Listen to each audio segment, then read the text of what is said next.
paz do Senhor, povo de Deus, um bom dia para todos vocês, espero que vocês estejam bem. Graças a Deus estamos aqui para mais uma escola bíblica dominical. Queria até que vocês vissem como é que está a sala aqui hoje. A Raquel está aqui me ajudando, ela está com 40 milhões de apostilas para poder corrigir os alunos dela. Eu nem sei mais o que é a Raquel, o que é apostila, mas graças a Deus seguimos vivos na quarentena, nesse isolamento aí. Espero que você esteja bem, tenho certeza que o Senhor está cuidando de você, está te guiando nesses caminhos de adversidade, mas eu tenho certeza que em tudo isso você está sendo consolado, você está sendo amado, e em nome de Jesus nós seremos mais do que vencedores. Amém, meus irmãos? Hoje nós vamos falar sobre o liberto de Gerasa. Nós vamos falar lá em Marcos, capítulo 5, iremos ler dos versículos 1 ao 20, mas nós iremos ler o versículo 6 nessa manhã, amém? Marcos, capítulo 5, versículo 6, que diz assim, a palavra do Senhor. Ao avistar Jesus, ainda de longe, correu e atirou-se aos seus pés. Amém? Irmãos, a lição de hoje é algo assim, fora do quadrado, uma das coisas que eu gosto muito, é uma das passagens que eu gosto muito, porque fala muito ao meu coração no que diz respeito ao processo de libertação, ao poder que Jesus tem sobre todas as coisas, independente da situação que esteja acontecendo. E uma das coisas que eu sempre fico admirado em ler a passagem de libertação do endemoniado, tem muita gente que fala gadareno, outras pessoas falam gerazeno, vou usar o termo gerazeno aqui, porque aqui fala Gerasa e dentro da lição. Mas uma das coisas que mais chamam a minha atenção nesse processo é que quando Jesus atravessa o mar e ele põe os pés em terra, o endemoniado ele já sai dos sepulcros e vai ao encontro de Jesus e se prostra aos pés de Jesus e reconhecem a autoridade de Jesus e reconhecem quem Jesus é. Aqui fala logo, perdão pelo pigarro, o versículo 7 diz assim, E clamou aos berros, que queres de mim, Jesus, Filho do Deus Altíssimo? Suplico-te por Deus que não me atormentes. Eu acho isso fora do quadrado, porque além de saber que era Jesus, Jesus não precisou se apresentar, né? Jesus não tinha falado com ele ainda, Jesus tinha acabado de chegar. Ele não só sabia que era Jesus, mas sabia quem era Jesus como Filho do Deus Altíssimo. Isso sempre me impressiona, porque eu sou muito apaixonado na soberania de Deus, eu sou muito apaixonado pela autoridade de Deus, por quem Ele é e pelo poder que Ele tem, como isso implica em todas as coisas. Então, é daí que chama a minha atenção e eu fico extremamente apaixonado com essa passagem bíblica. E uma das primeiras coisas que eu quero aqui ressaltar, antes de nós entrarmos nos 4 aspectos principais dessa lição de hoje, eu vou até repetir que a lição de hoje está baseada em Marcos, capítulo 5, dos versículos 1 ao 20. Em nome de Jesus, você faça a leitura aí na sua casa. É uma leitura pequena, bem estruturada, entendeu? Ela não demora muito, mas com um poder de ensinamento muito grande. Mas a primeira coisa que eu quero ressaltar aqui, meus irmãos, é uma coisa que chama muito a minha atenção. Eu quero até abrir um parênteses aqui. É que no momento em que Jesus Cristo chega a Gerasa, ele coloca os pés e o endemoniado ele sai em direção ao Senhor, ao nosso Senhor Jesus Cristo, e diz que ele é o Filho do Deus Altíssimo e pede para que ele não o atormente. Uma coisa me chama muita atenção e me deixa muito preocupado, que eu até fiz a anotação aqui, que o inferno reconhece a autoridade de Jesus. Mas nós, e agora eu não vou falar do mundo, eu vou trazer sempre para dentro do nosso aprisco. Muitas vezes nós não reconhecemos a autoridade, a soberania e principalmente o senhorio de Cristo em nossas vidas. Essa passagem bíblica do versículo 6 e o versículo 7 de Marcos 5 é um alerta para as nossas vidas hoje em dia. Para a gente ter temor e reverência a quem Jesus é. Porque até o inferno e Satanás reconhecem quem Jesus é. E nós também precisamos reconhecer, e muito mais do que reconhecer por medo, como o Gerazeno ele faz aqui no versículo 7. Nós devemos temer em amor, em respeito, em relacionamento por quem Deus é e pela obra maravilhosa que Ele tem feito em nossas vidas. Amém?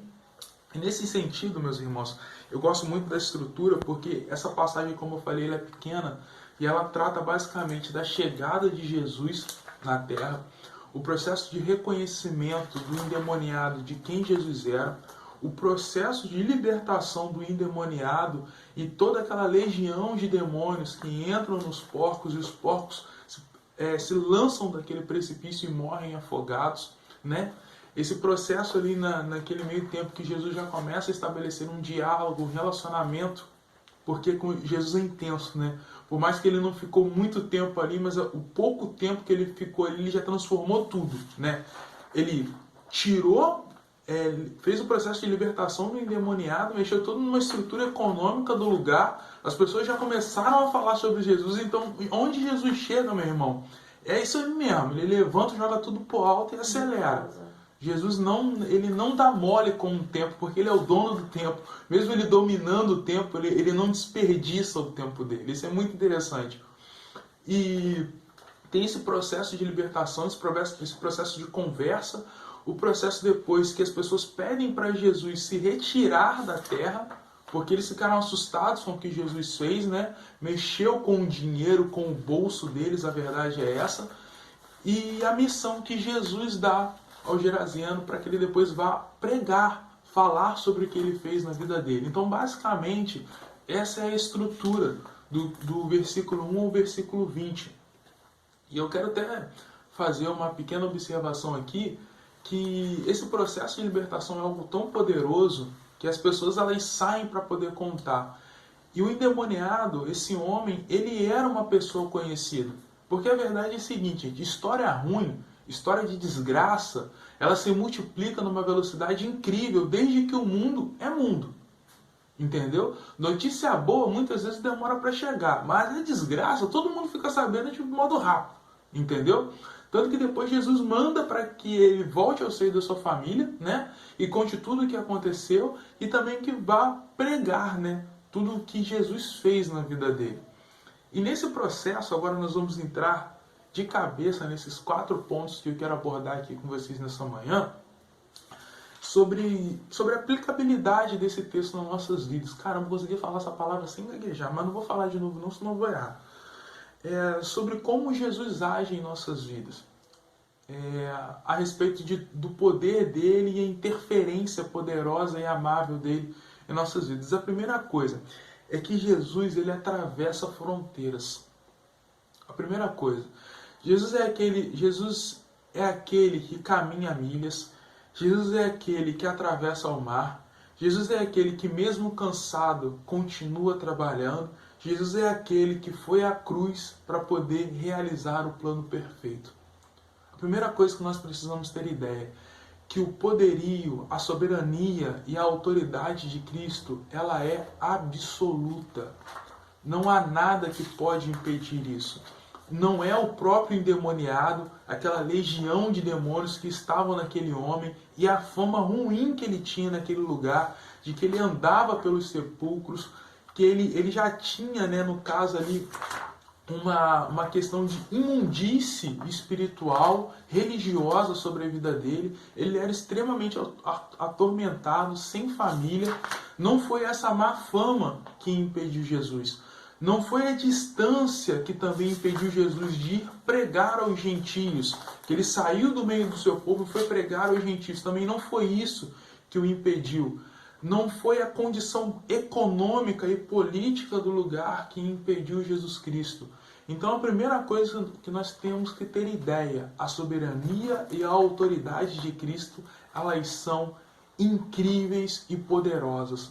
Não há absolutamente nada na face dessa terra que pode impedir isso. Amém? Então se Deus, na sua infinita bondade, sabedoria, graça e misericórdia, ele planejou algo na sua vida que vai glorificar o nome dele, meu irmão, não tem para onde você correr. Não tem situação onde você pode se esconder, não tem pedra na face desse planeta que você pode se enfiar embaixo. Jesus vai fazer e ponto final. Não tem outra história. Amém? Segundo ponto, muitas pessoas não vão entender o que Jesus está fazendo. O povo não entendeu o processo de libertação. O povo não entendeu que aquela má fama, que todo aquele processo que estava sobre a vida daquele homem foi completamente destruído pelo poder de Cristo. E essa vida foi salva. E muitas coisas mais poderiam acontecer naquele momento. Não, elas focaram apenas naquilo que elas estavam perdendo. Elas ficaram amedrontadas e se prenderam ao dinheiro e às coisas que estavam envolvidas nesse processo. Vocês estão me entendendo? E de que forma que eu quero abordar isso aqui? Tem muita gente que não está entendendo o processo de Deus.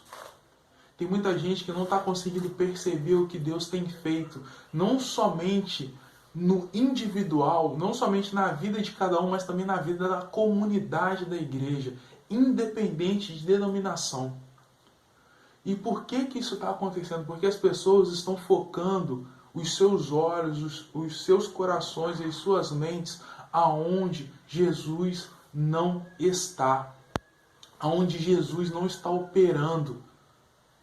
Você está entendendo? Nós estamos colocando o nosso tempo, nós estamos colocando a nossa disposição aonde Jesus não colocou a mão dele para poder abençoar e direcionar num bom caminho para a glória de Deus Pai.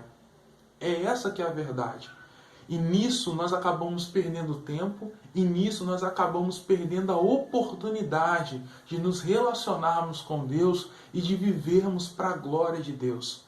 Porque, meus irmãos, eu escutei uma música ontem ou anteontem, agora eu já não lembro mais o dia, que diz a canção do cristão medieval, de um cantor chamado Marcos Telles. Indico a vocês, gente, é poesia cantada, é poesia bíblica cantada, é de uma gostosura ouvir a música. Em um dos trechos dessa música diz: se eu não tenho a beleza de Cristo em minha vida, em vão eu procuro por bens.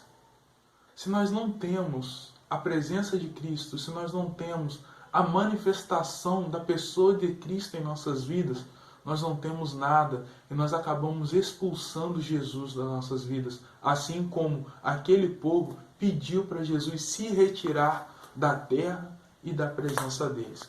Terceiro ponto, gente. O processo de libertação é completo e precisa e naturalmente gera transformação e mudança de vida. Agora eu vou abrir uma aspas imensa aqui e vou citar o nosso amado irmão Lúcio. Amém? Aleluia e glórias a Deus. Irmão Lúcio, um beijo no seu coração, porque eu lembro do irmão Lúcio já explicando muitas vezes na igreja, nas vezes que eu estive com ele, nas vezes que eu tive a possibilidade de ouvir o irmão Lúcio falar e explicar e ensinar, ele faz questão de dizer o seguinte: o processo de libertação é naturalmente acompanhado de um processo de santificação e serviço. Amém? A libertação ela acontece, mas nós precisamos caminhar na santificação com Cristo, e nesse processo de santificação, naturalmente, nós passamos a trabalhar para Cristo, gerando frutos verdadeiros para a glória de Deus. Eu estou fazendo questão de pontuar isso aqui bem bonitinho, para depois o irmão Lúcio não puxar minha orelha porque eu estou falando besteira. Mas a verdade é essa: essas três coisas elas não andam de maneiras desassociadas. Porque o demônio sai, o pecado sai, mas o Espírito Santo entra. E quando o Espírito Santo entra, nós precisamos da santificação, nós precisamos caminhar em santificação. E essa santificação, para a glória de nosso Senhor, tem serviço. E nós passamos a empregar tudo aquilo que Deus tem dado, todos os dons, em prol da obra dele. Então, o terceiro ponto. A libertação, ela gera transformação. E nessa transformação, nós caminhamos com Deus num processo de santificação e trabalhamos com Deus. Amém? Quarto ponto para a gente poder fechar.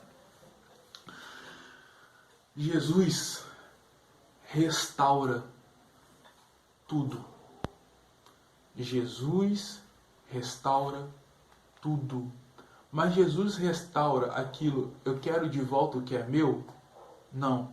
Jesus restaura aquilo que apraz o coração dele segundo os planos dele.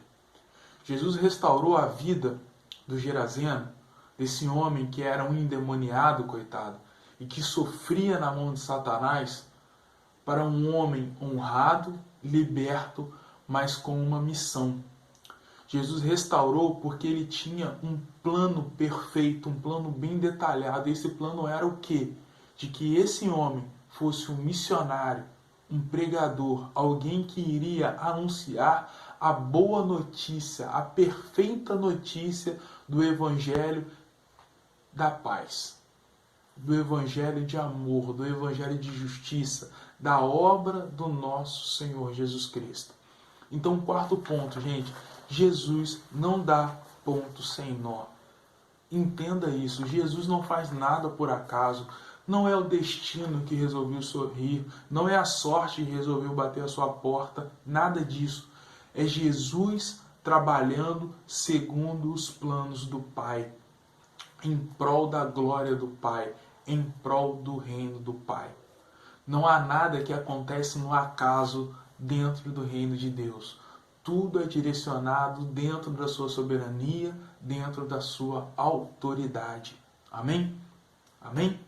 Meus irmãos, então hoje eu venho pedir que, em nome de Jesus, aquilo que eu não consegui me expressar da melhor forma possível, que o Espírito Santo venha explicar ao seu coração. Nós seguimos aqui no WhatsApp, meus irmãos, ou numa ligação. Pode ligar, cobrar que eu retorno, a gente dá um jeito. Aquilo que você não entendeu, por favor, pode me procurar.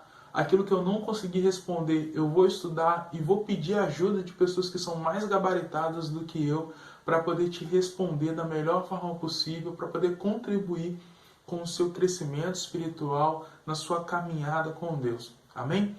Em nome de Jesus, espero que você fique bem. Também mando um beijo, um abraço para todos os pais nesse dia incrível, que vocês sejam abençoados por Deus, que vocês invistam o tempo de vocês no crescimento bíblico, na oração e no jejum, para poder direcionar a vida dos filhos de vocês. Como um filho, eu perdi o meu pai muito cedo, mas a dona Tereza Cristina lutou muito para poder conseguir preencher essa lacuna. E eu sou grato a Deus pela vida da minha mãe, mas eu digo a vocês, pais, vocês são extremamente importantes. A figura paterna, a figura masculina dentro de casa é algo de extrema necessidade para poder instruir, para poder corrigir, para poder amar, para poder aconselhar, para poder dizer, ei, o princípio da sua vida é Deus e o fim da sua vida é Deus. Então que Deus fortaleça a vida de vocês, um abraço em todos vocês, um beijo em todos vocês e continuem caminhando, porque nenhum trabalho no Senhor é em vão. Amém? Um beijo no coração, que Deus abençoe a sua casa, que Deus abençoe a sua família e até a próxima. Um beijo do gordo.